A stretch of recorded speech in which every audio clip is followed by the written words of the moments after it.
Oh, text. So many texts. Oh, from Alexis. Hey, James. I'm currently in Australia and I haven't seen you for 2 weeks. I sure do miss you a lot. Okay, cool. I'm going to text back.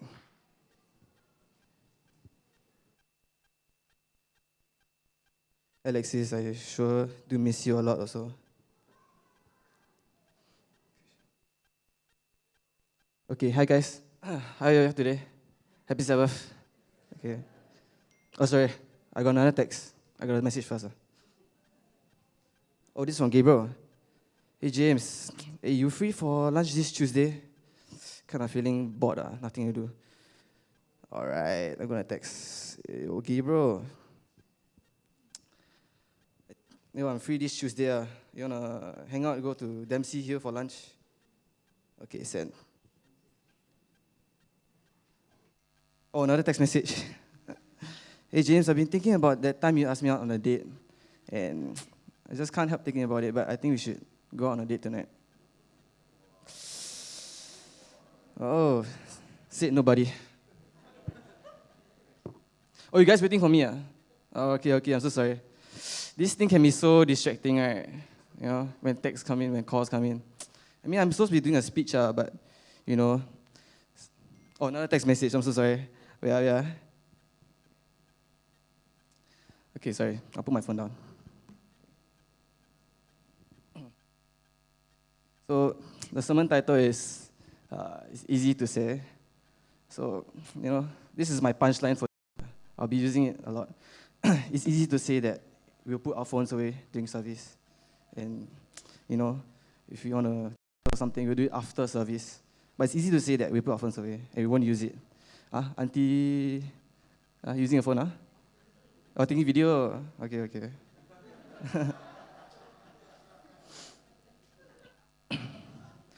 I'm very blessed to be in a really cool job. So currently I'm in national service, civil defense. Different from army. I do not hold a gun. Woo. Okay, so my job is I ride in an ambulance basically. Almost about 4 times a week I work.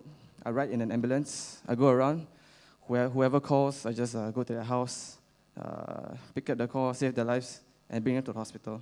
It's a really cool job because you get to see a lot of things, a lot of many ghastly, gory things, and sometimes it's just a person who's sick, who's just lazy to take the taxi. Yeah. So, but it's still an interesting job, and I love it a lot. So there's, in summary, there's just a lot of stupid calls, but here and there there's a lot of here and there there's some serious calls also, and I've in my whole NS life I've seen about 17 dead bodies, 17 dead bodies, but mostly due to old age. So just keep yourself healthy. And also I've also seen about 1,000, been to about 1,000 patients already, attended to about 1,000 patients already. So I've seen a lot of things. Just a lot of bad and good stuff. So I'm really blessed because I know what's happening in Singapore, and I know the dangers of not keeping yourself healthy. There's a lot of smokers, a lot of drinkers. But there was just this one particular call that just left a very lasting impact on how I see life, how I see my friends, my family. So I'm here to talk about it. So it's just easy to say that nothing will happen to us, okay? Even though we think we are lucky, but sometimes we're just unlucky, and we don't even know it. We're just too late. You think that tragic situations don't happen to us, even though we're very careful, we're very cautious. We never know when these happen.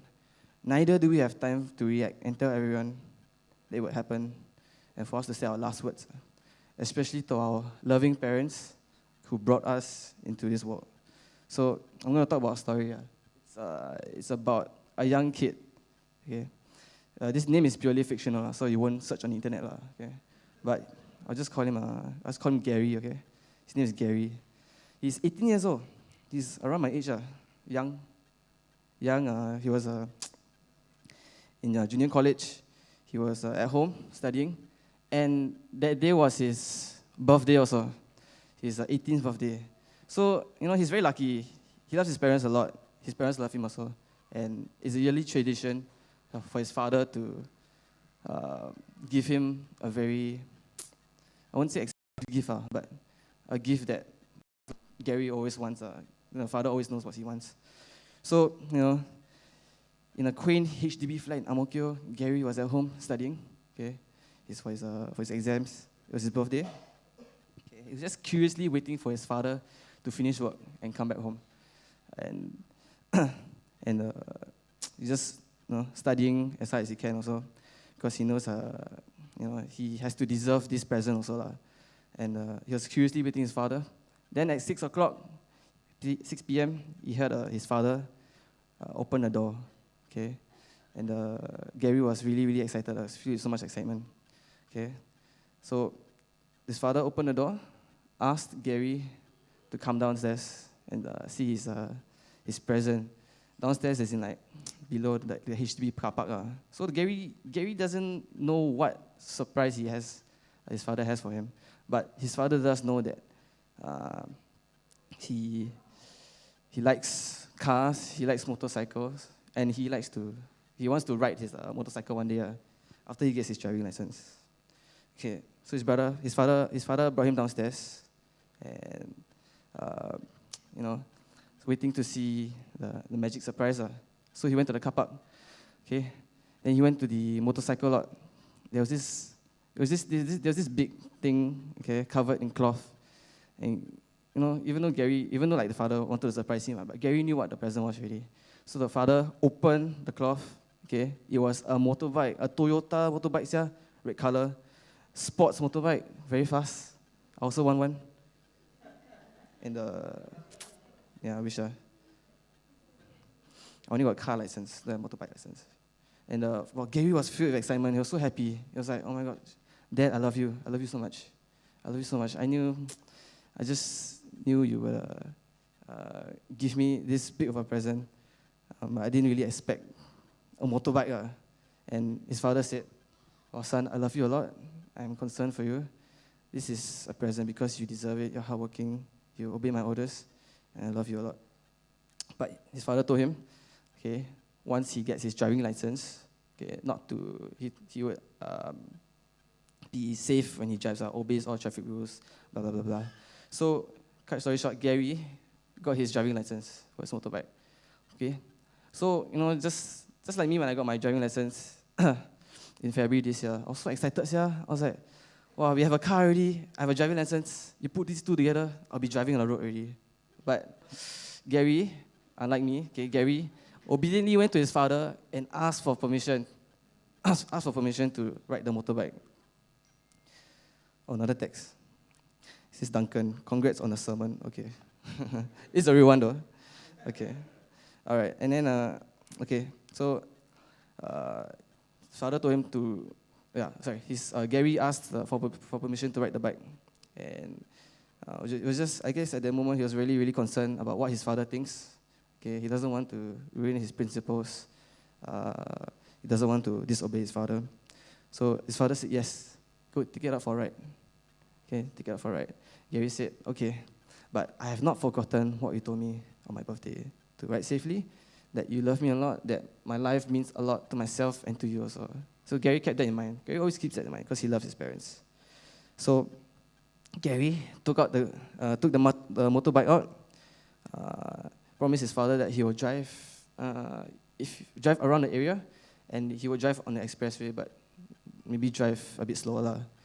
And so Gary took out the bike, went around his Ang Mo Kio neighborhood, went to the expressway, came back, about to go back to his house already, about to enter his car park. There was a junction. There's a junction at Ang Mo Kio Avenue 3. It's a four-way junction. And from afar, Gary was going about 60 kilometers an hour. Pretty okay. And he didn't see any traffic at the junction. He was like, okay, I'm just going to go past this traffic light like usual. Nothing will happen, or nothing wrong will happen because I'm obeying the traffic rules. Okay. As soon as he reached the junction, there was a truck on the right side coming across like that. He couldn't see the truck from afar because there was just a lot of HDBs on the right side. Ang Mo Kio got a lot of HDB ma. Then the truck, came and hit his motorbike. Head-on collision. The truck hit the motorbike. Like when you ride a motorbike, then your right leg is exposed. So the truck hit his right leg, his right thigh. So he actually sustained a pelvic fracture. You could see his bones all the way down. Kneecap, you can see the bone also. There are a lot of, not just blood, but pus coming out. A lot of pus coming out. So disgusting. And also, when Gary was hit by the truck, he was flung across the junction all the way to the left side. He hit a traffic light pole. His helmet hit the pole. And the helmet, it was a big enough impact for his skull to crack and for his hairline to sort of open up so you can see his skull. I only found about this because I went for the call. I went for the ambulance call. It was 8 p.m. It was at night time. So I guess it's very hard to see the cars coming out. So we quickly got into the ambulance. In our station, the coding goes like this. Station 15, Alpha 152, going for road traffic accident. So I thought it's just a normal road traffic accident because most of the road traffic accidents I go to it's just a car hit each other. And then the driver's quarreling. Then they got nothing wrong. They got nothing injured. But then they just call us in case they got something wrong. I guess something wrong with their brain because you can't resolve the situation. Okay, so and then so as we drove really fast to the scene, we noticed because it was a junction, right? So there are a lot of people walking across the pedestrian walk. The traffic police didn't stop the traffic light. There was cars still going. It was just the body was just cordoned off into a circle. So only the ambulance could come and assess the patient. So we arrived on scene already. It was a lot of lights blaring because a lot of cars are coming. A lot of people taking photos, videos. That's the most annoying thing about working in ambulance. You see a jialat case, people take videos of the ambulance, take photos and whatnot. So, but we got down. I was nervous because I was like, hey, why is this patient jialat? Why is his hands dangling against the traffic light pole? I knew it was something serious. But I stayed calm so that I can do my job professionally. We walked down. We brought our equipment, our trauma bag, our stretcher. We went to the patient. We squatted beside him. We noticed all of the injuries, all the skull crack, a lot of blood. He lost a lot of blood. So we conveyed him to the hospital. Try not to expose him to a member of public. So we just covered a blanket around him while we assessed him. Then what we didn't know was that the traffic police, because they needed his IC, his identification, right? So they took out his wallet from his pocket. In the wallet, right, was his NRIC. Behind it was a Polaroid of him and his parents. And below the Polaroid, you can write. So you can write stuff on it. It said the date of his birthday and the date which the father bought the motorcycle for him. And it says, I love my dad and I love my parents a lot. So I saw the Polaroid on scene. I was trying not to feel emotional, but it's pretty touching. So he really does love his parents a lot and tried to obey. So we found out that the truck was the one who crashed, who was at fault. So the truck driver was arrested. So we brought Gary to the hospital, and Gary was in emergency, obviously in emergency. He was unconscious, couldn't speak.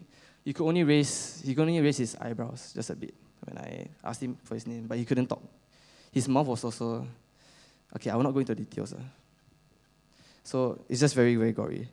And once we arrived at the hospital, we noticed that his parents were there, kneeling beside the bed and crying, really tearing a lot.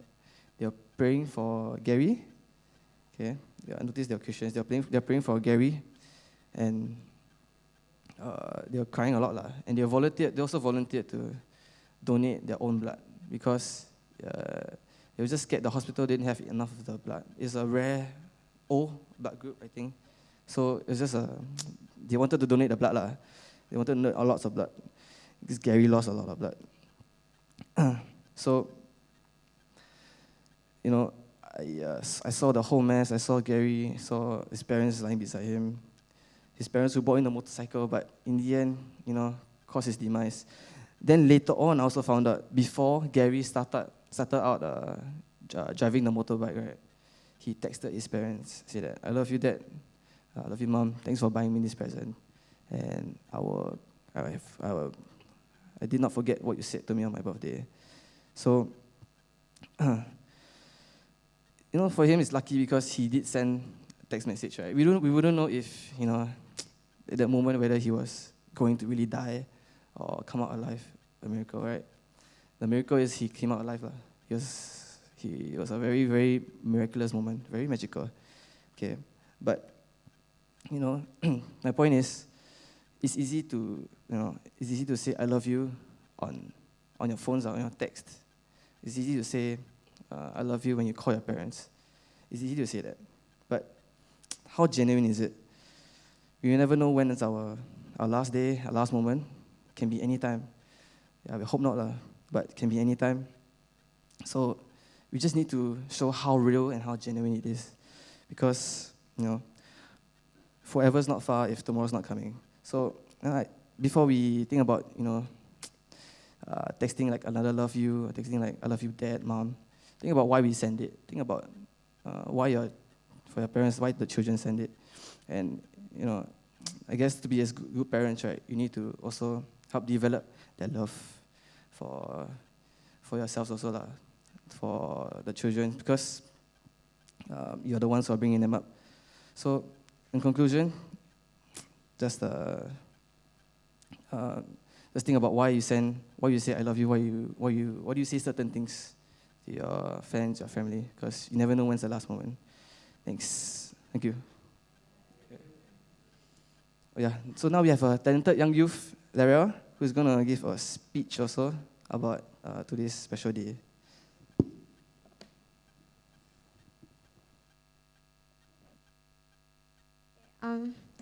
Thank you, James, for the speech. Good morning and happy Sabbath, everyone. So from the message given by James, I hope that we'll better treasure our time we have with our parents, because time is short. In fact, when I was scrolling through Instagram and YouTube, I chanced upon this video that showcases the love of a parent to a child and vice versa. Once, there was a mother and a daughter. Since young, the mother has always been buying whatever the daughter wants for her. The daughter grew up to be a really spoiled child. Whenever her mother tells her not to mix with the wrong group of friends, her daughter would always ignore her mother's advice. The daughter started rebelling and went out partying with her friends until 6 a.m. in the morning. The daughter is always making her mother worry. However, she does not see it. One day, the mother went to the doctor as she had chest pains and realized that she has been losing a large amount of hair. The mother found out she was diagnosed with breast cancer, but decided to keep the news to herself, not wanting to worry her daughter. The daughter continued mistreating her mother.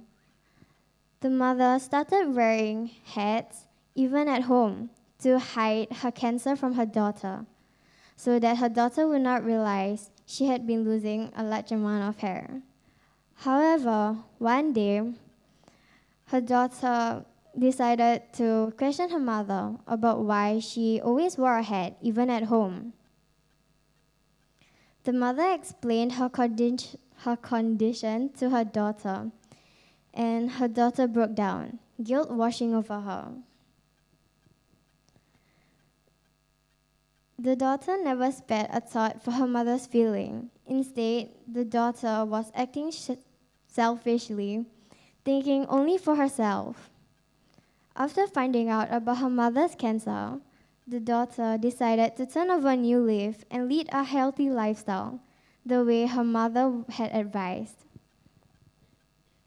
The mother's cancer was an eye-opener for the daughter. So, from the story, we as children should always understand how our parents feel before getting angry at them for advising us. All they want is for us to lead a good life, like what Exodus 20 verse 12 said. Honor your father and your mother, so that you may live long in the land the Lord your God is giving you. We should always obey our parents, for they know what is right and what is wrong. And also, in what Proverbs 1, verse 9 to 8 says, Hear, my son, my father's instruction, and not forsake your mother's teaching, for they are a graceful garland for your head and pendants for your neck. As we go home today, I would like everyone to think back on what your parents have done for you. What God has done for us. He has created this amazing world for us to live in. We are all very blessed to be living in Singapore, where there are very little crimes and riots, unlike other countries. However, we take all these blessings God has given us for granted, like how we may sometimes take our parents' love for granted too. I hope that after today, we will reflect on our relationship with God and the way we treat Him.